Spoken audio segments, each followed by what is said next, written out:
It hasn't really sunk in yet, but there's a lot more of you than I was expecting. Cheers to 3,000 of you. When I hit 1,000 subscribers on YouTube, I knew I wanted to do a Q&A because one, it saved me from thinking of a video idea this week, and two, I thought it'd be a nice way to be a little bit more personal on this channel. So I asked everyone on my Twitter and my Instagram for some questions. So in today's video, I'm going to attempt to answer these, and I'm going to group them together. So if you want to skip ahead, just look at the timestamps in the description below.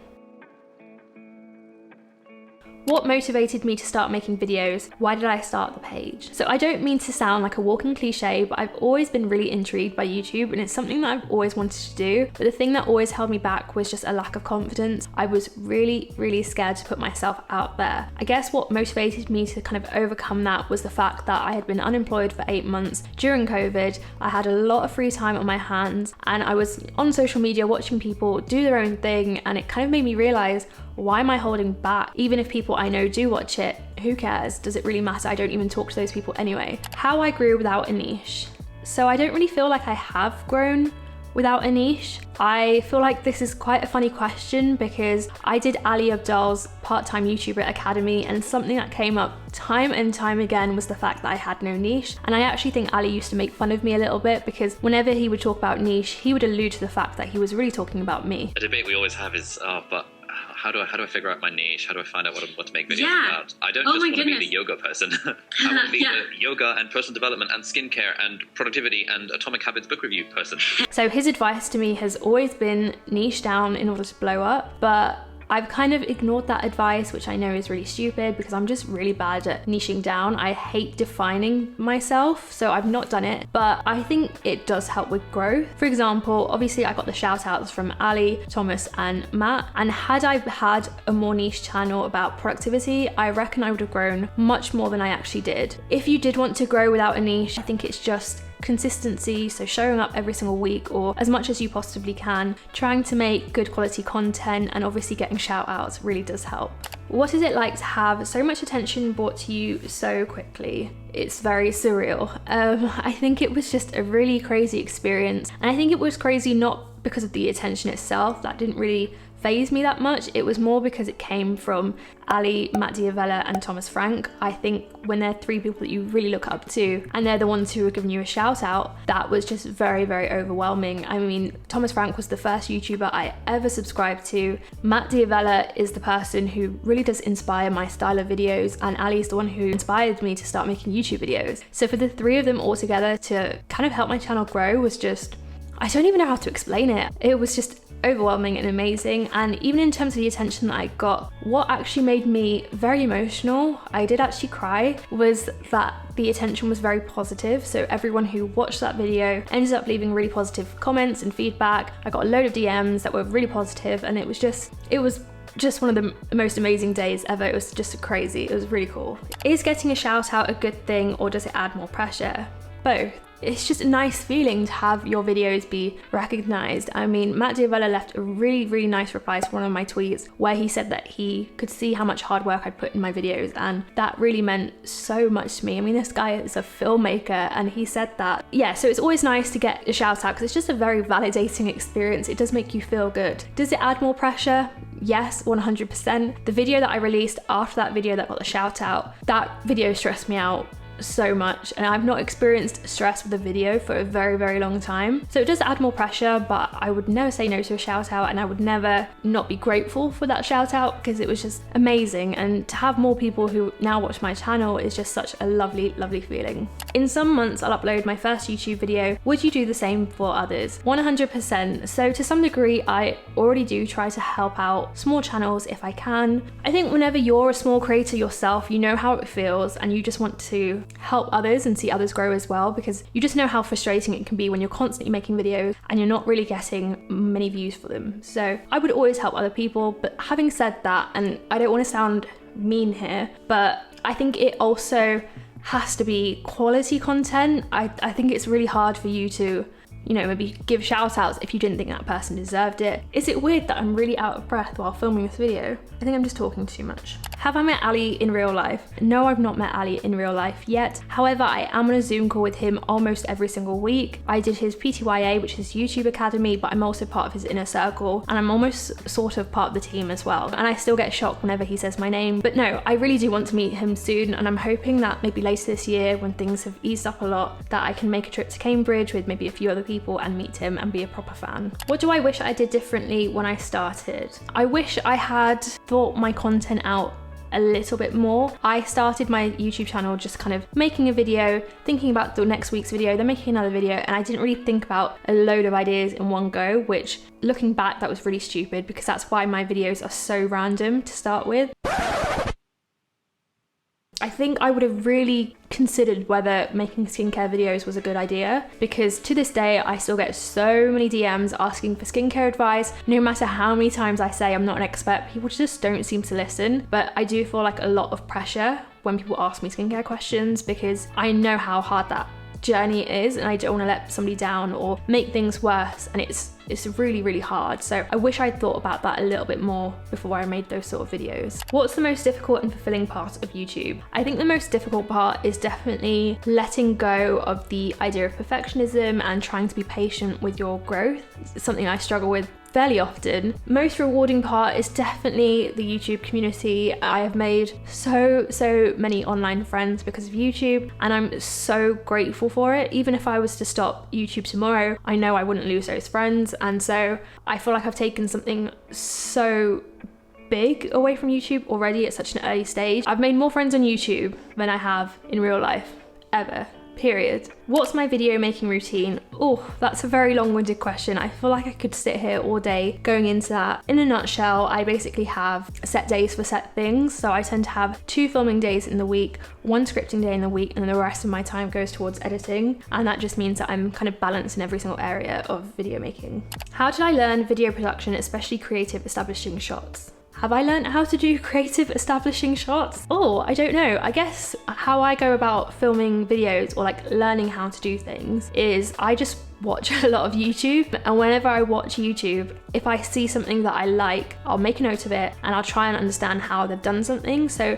for example, Mattia, his B-roll is just insane, and whenever I watch his videos, I've kind of got this creative mindset where I'm just like, okay, what angles is he using? How has he set this up? And I feel like that just really helps when I film my videos. How do I balance videos based on ideas versus personal life? So to be honest with you, I don't really think that I give it a second thought. I just sort of come up with my ideas, and if it's an idea based or if it's personal life based, doesn't really matter to me too much. So long as that video feels right and it's something I want to make, that's all I really care about, to be honest. Advice for someone struggling with online presence, trying to make something of themselves. I think the main thing is just to have fun. So for example, with me, when I started making skincare videos, it was great, but I slowly started to lose the momentum with it, and I realized actually this is not really what I want to make videos about. So I just changed it and made it more fun for myself, and I felt like that made it so much easier to show up. But I also think it's really important to be consistent when you're making content online, and I also think that you just have to find your own voice and just be yourself. I know that's oversaid and I know that's really cheesy, but there's already so many online creators out there. There's no point trying to replicate any of them because they're already there, and people want to see that original and not a copy. So just be yourself, have fun, show up every week if you can, and don't overthink it. You know when you find it really easy to give advice to others, but you find it really hard to take that same advice on board? That's me right now, giving this advice to people. Advice for someone who wants to follow in your path doing something they love. Just go do it and don't overthink it. If you know what you love, you're actually very lucky, because there's a lot of people in the world who don't even know what they love. So if you know what you love, you're already winning. You just have to go out there and go do it. Favorite YouTube video I've published? Oh, definitely my Pixar video. My Pixar video was the one video I made where I fell in love with editing. I fell in love with YouTube as a whole. I mean, I already really loved it, but that video really made me realize how much I loved it, because it was the only video where I was kind of staying up all night editing, and I was so engrossed in it. I was losing sleep over it because that video just kept playing over and over in my head, but it just felt so good at the same time. Like, I really enjoyed making it. And the sad thing is that video hasn't actually done as well as I thought it would, because I was so proud of it. To this day, I'm still so proud of it. Even though there's a lot of things that I would change about it, I still love watching it because it reminds me of that week that I spent editing, and I had so much fun with it. So that's definitely my favorite video. I think it helps that I love Pixar so much. But yeah, if anyone's gonna leave me a commented on any of my videos, that is the video that I wish people would comment on, because it's the video that means the most to me. What's my subscriber goal for 2021? I don't actually set subscriber goals. I just think there's no point, because the YouTube algorithm is just so, like, you just can't predict it. So there's just no point setting these sort of goals. My goal really is just to show up at least once a week. Having had a set career path, do you know your life purpose? Tips. Interesting question. I definitely recommend that you watch my video about becoming a dentist, because I do talk about this. But one of the main things that I've learned in life is purpose is not the same as finding a career, and that's something that I really mixed up for such a long time, and I really struggled with, because I qualified and I realized, hang on a second, is my purpose in life actually to fix people's teeth? Because that just sounds completely crazy. Is that really what I was put on this earth to do? And of course it's not my purpose in life. Of course my purpose in life is not to fix people's teeth. It's a great thing, like it's great that I can help people with their smiles and with their teeth, and you know, I really do appreciate that I can do that for people, but I know I'm more than that. And so I think sometimes we just get really confused about what purpose means and how it's kind of related to our career. And I don't know where that has even come from, but if you watch the movie Soul, I think it kind of explains this so well. Our life purpose isn't our jobs, it's just to live.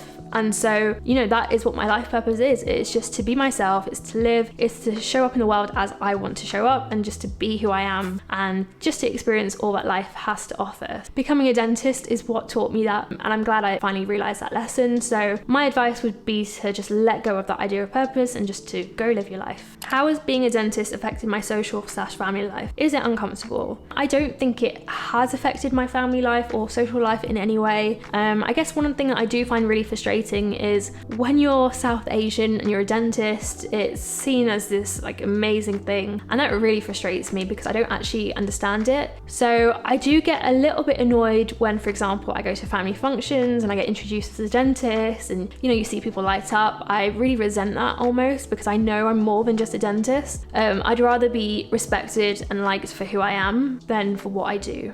What's better, life as a dental student or life as a dentist? I think I would probably say life as a dentist, because you just have so much more flexibility and free time. You know, being a dental student, I think, is actually really, really hard. We were at dental school from like 9 to 5, seeing patients as if it was a real job. And then you'd have to come home and study for exams, and you had so many exams and they were really intense. I don't think it was a normal university experience by any means.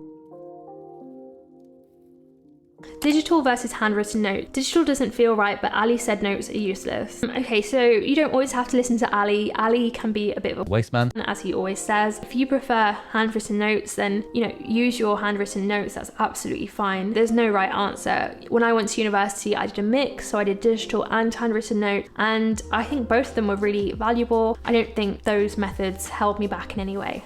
Why are there less female productivity gurus? Oh, that's a very good question. I don't know if I can really answer that. I think part of it might just be who you're actually subscribed to, because I feel like I'm actually quite evenly split in terms of being subscribed to both females and males. So I'm gonna link a few channels down below just to help you find some people. But I do think to some extent females, and I don't want to be sexist here, are a little bit better at being a bit more balanced, I want to say. So in terms of the females that I follow, they might share things like productivity, but it's also mixed in with things like lifestyle and, you know, mindfulness and other things. Whereas I've noticed, and I don't know if it's just the people that I follow, a lot of the men that I follow tend to be very good at sticking to like a very structured niche. And so maybe that's why we think there's not as many female productivity gurus, but they are. It's just a bit diluted with other content. Favorite organizational tool? Oh, I'm going to be really annoying and say Notion. I know everyone says that, but I love it. Favorite books about personal development? Love your content. Thank you so much. Favorite books about personal development? I really enjoyed Originals by Adam Grant. I really love Power of Now, Under the Soul, and The Success Principles, because I think that's a good general book to read. Favorite books? I really love The Kite Runner. It's one of my favorite books ever. Books that changed my life, I would have to say probably The Power of Now. It really helped me to learn to live in the present a lot more, which has really changed my life. Music I listen to that helps me relax/focus. So I actually listen to so many different genres of music. I don't think I could give you one answer, but I will link down below my Spotify playlist, because that's what I tend to listen to throughout the day to help me feel really present in the moment and a bit more focused. Books about yoga. Definitely read Light on Yoga. Most important thing I've learned from yoga training. So if you mean yoga teacher training, I feel like I'm still too early on to give an answer to that. If you mean just general yoga training, I think the one thing that it's definitely given me is learning how to feel more connected to myself and having this amazing sense of body awareness. And I kid you not, that body awareness just for some reason makes me feel so connected to the universe, I can't even explain it. Favorite yoga pose. Okay, so I don't know the Sanskrit term for this, but my favorite yoga pose by a mile is puppy pose. I honestly just do this randomly around the house. Like I might be cooking and then 1 second I'll just be leaning on the wall doing a puppy pose because it just feels so good and I just love sinking into it. It just feels amazing. What inspires you on a daily basis? This is going to sound really weird, but I tend to think about myself as an 80-year-old woman on my rocking chair with a cup of tea, looking back on my life and just being surrounded by, you know, my grandchildren and photo albums and videos about my life. And I just always think, what are the memories that I will want to share with my grandkids? And that's what really makes me want to live a life that I love. And also thinking about death, as morbid as that is, just that reminder that life is not infinite. You know, we're so limited in the time that we have on this earth, so that we have to make the most of it. Was there a turning point that made you want to live life slower? Yes, definitely. After I graduated, actually not even when I graduated, when I started working, up until that point I had spent so long just jumping through hoops in order to become a dentist, you know, every single exam I had to pass and all of that sort of stuff. And that was great and I'm happy I did that. But what happened after I became a dentist was I kind of had this feeling of, okay, now what? I was ready to jump through the next hoop for something else. And it just felt really exhausting. And I kind of realized, well, is this what life is really about? Is it really about wins and A to Bs? Like, surely there's just more to it. And so I kind of made that conscious decision to slow down and see what life is really about, because I knew it wasn't about work and I knew it wasn't about goals. And this was definitely reaffirmed to me when I was unemployed as well for such a long time, because I realized how insignificant work was in the grand scheme of things. And that's why we tend to live faster paced lives. It's for work, it's for career, it's for success. And I just think none of that really matters. So I much prefer slowing down now and actually enjoying my life rather than trying to just constantly chase. Advice for getting through a breakup. Okay, so firstly, I'm really sorry that you are going through a breakup. This is going to sound really unhelpful as well, but I don't think there is advice to get through a breakup. It's not like you can just Google, 5 ways to get over a breakup in the same way that you can Google 5 ways to learn faster. It's just, your emotions are at play. You're not going to be able to just read these tips and then one of those tips is just going to suddenly work. It doesn't work like that. You have to kind of go through it, work through it, process through your emotions, heal from it, and you'll come out feeling stronger and understand why this breakup had to happen. Because to be honest, one or two of things will happen. You will either get back together at some point and you will have learned something from your breakup which will help with your relationship, or you won't get back together, which means that there's somebody out there who is more meant for you. And that's really important to understand and have faith in. Age. By the way, you're gorgeous. Thank you so much. Firstly, I'm really interested to know how old you think I am, so please comment down below. The reason that I'm asking is because it was just the other week where a patient came in and told me that I looked 12 years old. And the reason that scares me is because very recently I was also ID'd for a 12 movie, so I'm really beginning to wonder, do I actually look like I'm 12 years old? But truthfully, I'm 28 years old. Do you have a pet? No, I don't, but I have always wanted a dog. I think for me, I'm just personally waiting until I have more space. Right now, I live in a really small apartment. I don't have a garden, and I just know it's not the right environment to have a dog. What are you most looking forward to now that restrictions have eased? Definitely seeing my family in London. I live up north, so I've not actually seen them very much in the past year. 2021 plans, what am I most excited for? And summer plans. So I'm actually getting married later this year, so I'm definitely looking forward to that. I can't wait. Okay, so those were all of the questions. My tea has run out, my throat is getting a little bit dry, so I'm going to end it here. But thank you so much to anyone who asked me any questions, and thank you so much for watching. I really appreciate all of you. Stay intentional and go create some magic.